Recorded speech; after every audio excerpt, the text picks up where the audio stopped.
పవన్ కళ్యాణ్ ప్రస్తుతం తాను ఒప్పుకున్న ఆల్రెడీ షూటింగ్ మొదలుపెట్టిన సినిమాలన్నిటినీ వరుస పెట్టి పూర్తి చేసే పనిలో బిజీగా ఉన్నారు. వాస్తవానికి ఈ సినిమాలు ఎప్పుడో పూర్తవ్వాల్సింది, కానీ పవన్ రాజకీయాల్లో బిజీ కావడంతో ఆ సినిమా షూటింగ్స్ వాయిదా పడి ఆలస్యమవుతున్నాయి. ఇప్పుడు వీలు చూసుకొని పెండింగ్ షూటింగ్స్ను పూర్తి చేస్తున్నారు పవన్. ఇప్పటికే హరిహర వీరమల్లు సినిమా షూటింగ్ను పూర్తి చేసి దాన్ని రిలీజ్కు సిద్ధం చేస్తున్న పవన్ ఓజీ సినిమా షూటింగ్ను కూడా ఆల్మోస్ట్ ఫినిష్ చేశారు. త్వరలోనే ఉస్తాద్ భగత్ సింగ్ సినిమాకు కూడా డేట్స్ కేటాయించినట్టు సమాచారం. అయితే ఈ 3 సినిమాలను ఫినిష్ చేశాక పవన్ ఇక సినిమాలకు బ్రేక్ ఇస్తారని అందరూ భావిస్తున్నారు.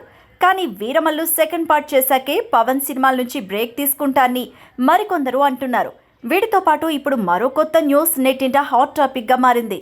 పవన్ గతంలో సురేందర్ రెడ్డితో చేద్దామనుకున్న ప్రాజెక్టును కూడా చేసి ఆ తర్వాత సినిమాల నుంచి బ్రేక్ తీసుకుంటారట. రీసెంట్గా సురేందర్ రెడ్డి పవన్ను కలిసి తన వద్ద ఆల్రెడీ ఫుల్ స్క్రిప్ట్ రెడీగా ఉందని చెప్పారని సమాచారం. మరి సురేందర్ రెడ్డికి పవన్ ఏం చెప్పారు అనేది తెలియాల్సి ఉంది.